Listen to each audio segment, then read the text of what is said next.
सबैजनालाई उपस्थितिको लागि धेरै धेरै धन्यवाद।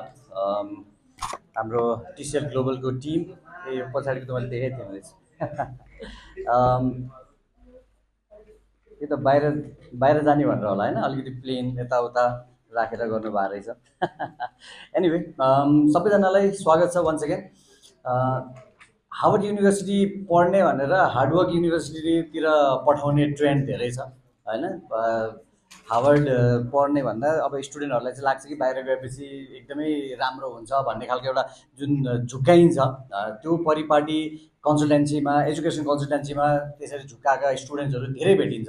र म जोडिँदै गर्दाखेरि टिसिएल ग्लोबलसँग मेरो एउटै मात्र कन्सर्न के थियो भने कतिको ट्रस्टवर्दी एन्टिटी हो त हैन। बजारमा जोडिँदै गर्दाखेरि चाहिँ मैले एज अ फेस भएर त्यो एन्टिटीलाई अगाडि एन्डोर्स गर्दै गर्दाखेरि भोलि फेरि त्यस्ता चिजहरूमा तलमाथि हुँदै गर्दाखेरि कहीँ न कहीँ मेरो पनि नाम जोडिने भएको कारणले म एकदम सजग छु। सकेसम्म मैले एन्डोर्स गरेका प्रडक्टहरूले चाहिँ स्वास्थ्यमा अरू कुनै पनि चिजमा हानि नपुर्याओस् भन्ने कुरामा म सजग रहन्छु। त्यही क्रममा टिसिएल ग्लोबलको सबै चिजहरू बुझ्दै गर्दाखेरि चाहिँ एउटा मात्र चिज सबैभन्दा मलाई मन परेको भनेको अरू प्रोसेसहरू त जेसुकै होला, तर ट्रस्ट, उहाँहरूको एक्सपर्टिज हैन।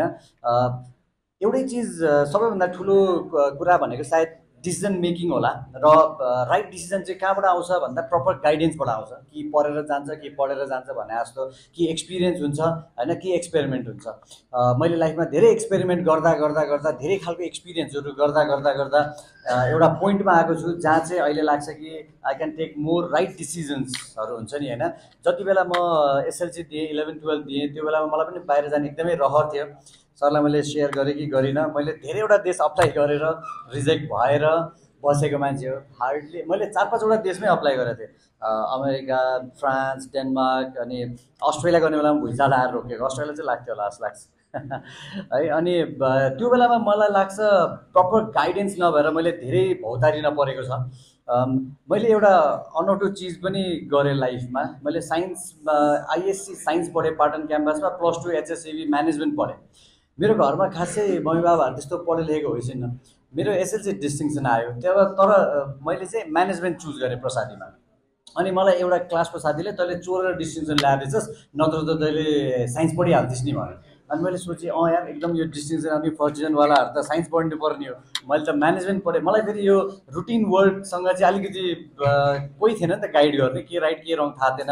मलाई चाहिँ लाग्यो डक्टर मैले पढ्न सक्दिनँ भनेर या म पढाइमा कमजोर भएर मैले साइन्स नलिएको होइन। मलाई पढ्न अल्छी लागेर, आम भेरी अल्छी खालको मान्छे हुन्छ नि होइन। त्यो यो दिनका दिन अफिस जानुपर्छ, आउनुपर्छ, यो डक्टर भन्ने कुरा एकदमै गाह्रो काम हो होइन। सिरियस भयो नि त, फेरि रेस्पोन्सिबल काम हो भन्ने भयो। अनि मलाई चाहिँ अफिसतिरको काम चाहिँ सजिलो हुन्छ होला जस्तो लागेर म्यानेजमेन्ट पढेको। तर त्यो साथीले त चोरेर ल्याएको होलास् भनिदियो। त्यसपछि त्यसलाई प्रुभ गर्नको लागि भनेर घरमा कन्भिन्स गरेर त्यसपछि म आइएससी पाटन पढेँ। एचएसएबी म्यानेजमेन्ट 2टा सर्टिफिकेट छ अहिले मसँग, प्रसादी र पाटनको होइन। भनेको त्यस्तो अन्योलले गर्दाखेरि कस्तो कस्तो डिसिजन्सहरू हुन्छ लाइफमा होइन। अब नेपालभित्रै त जे भए पनि फ्यामिली हुन्छ, सबै चिज हुन्छ, साथीभाइ हुन्छ, सपोर्ट होला। यहाँबाट बाहिर जाने कुरा कतिको सेन्सिटिभ हो त। गएर कति चिजहरू मान्छेहरू स्ट्रान्डेड भएको छ। एउटा गलत डिसिजनले गर्दाखेरि फ्युचर बनाउँछु, केही गर्छु, भोलि देशको लागि योगदान दिन्छु, फ्यामिलीलाई अपलिफ्ट गर्छु, मेरो फ्युचर बनाउँछु भनेर गएको मान्छेहरू स्ट्रान्डेड भएको हामीले कति देखेका छौँ नि त होइन। अरू सामान्य गल्तीहरू, अरू सामान्य रङ डिसिजन्सहरूले केही असर नगर्दा तर विदेश जाने कुराले चाहिँ एकदमै ठुलो असर गर्छ। मेरै फ्यामिलीको मान्छे पनि विदेश जानुभएको छ। कति समय 6 महिना 1 वर्ष गलत ठाउँ पुगेको कारणले भ्रामक कन्सल्टेसन दिएको हुन्छ नि। यहाँ जानुहोस्, यहाँ राम्रो छ, यो गर्नुहोस्, यो राम्रो छ भनिदिएको कारणले गर्दा दुःख पाएको मान्छेहरू धेरै छ। प्रत्येक घरमा होला त्यस्तो स्टोरीहरू त होइन। म्यान पावरको अलग कुरा छ।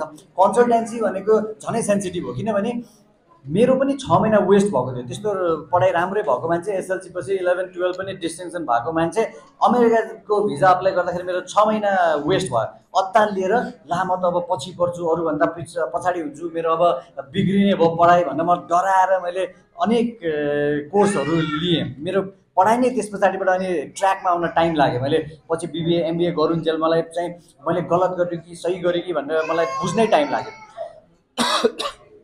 सो इन सर्ट मैले भन्नु पर्दाखेरि चाहिँ टिसिएल ग्लोबलसँग म यतिकै जोडिएको छुइनँ। मैले थोरली स्टडी गरेर यो चाहिँ ट्रस्टवर्दी कम्पनी छ, स्ट्रिमलाइनको थ्रुबाट उहाँहरूको 1 दशकभन्दा बढीको एक्सपिरियन्स छ भन्ने बुझेर म चाहिँ एकदम फुल कन्फिडेन्सका साथ जोडिएको छु। अघि म्यामले भन्नुभएको जस्तो 2 वर्ष मात्र होइन 2 दशकको यो यात्रा रहोस् भन्ने म आशा गर्छु। त्यही नै हो हाम्रो गजेन्द्र सरलाई बेस्ट विसेस, टिसिएल ग्लोबलको सम्पूर्ण टिमलाई, टिसिएल ग्लोबल नेपालको सम्पूर्ण टिमलाई बेस्ट विसेस। र त्यही हो हाम्रो स्टुडेन्ट्सहरूलाई पनि विदेश जानु नराम्रो होइन, तर विदेशै बस्छु भन्नु चाहिँ सायद अलिकति प्रब्लमेटिक हुनसक्छ। बाहिर गएर स्किल लर्न गरेर के फाइनेन्सदेखि लिएर एक्सपिरियन्सदेखि सबै चिजहरू गेन गरेर म ब्याक टु आफ्नो ठाउँ आउँछु भन्नु चाहिँ एकदमै राइट कदम हुन्छ जस्तो लाग्छ। Migration itself is a natural phenomena. तपाईँ झापा जन्मिनु भए पनि, डडेलधुरा जन्मिनु भए पनि, चितवन जन्मिनु भने, काठमाडौँलाई कर्मथलो बनाउनु भएको छ भने world is now a global village. तपाईँ न्युयोर्कमा बसेर पनि नेपालको लागि कन्ट्रिब्युट गर्न सक्छ। संसारलाई एउटा ग्लोबल भिलेजको रूपमा हेर्नुपर्छ। 12 घन्टा 14 घन्टामा संसारको जुनसुकै कुनामा नि पुग्न सकिन्छ। त्यही भएर विदेश जानु हुन्न भन्ने चिज चाहिँ म मान्दिनँ। यदि आउट अफ भ्यालीबाट आएर भ्यालीलाई कर्मथलो बनाउनु मिल्छ भने नेपालबाट विदेशमा गएर नै आफ्नो कर्मथलो बनाउन मिल्छ। तर जहिले पनि जहाँ भए पनि मनमा चाहिँ नेपाल रहोस्, नेपालीपन रहोस् होइन। त्यही नै हो। अरू चिज क्वेसन अनुसारले इन्टरेक्ट गर्दै गरौँला। Thank you so much. Thank you for having me as a ambassador. I'm really very proud to be a part of TCL Global. Thank you so much. नमस्ते, म मरिचमान श्रेष्ठ बल्छी दुर्बे यानि माछाको नाइके कुरो। तपाईँहरू यतिखेर हेर्दै हुनुहुन्छ फिल्मी टिभी र फिल्मी टिभीमा आएको भिडियोहरू हेर्नको लागि फिल्मी टिभीलाई चाहिँ सब्सक्राइब गर्नु होला। सब्सक्राइब गरिसकेपछि भिडियो आउँछ, भिडियो आएपछि मन पऱ्यो भने लाइक, सेयर, कमेन्ट बटङटङ हानिदिनु होला।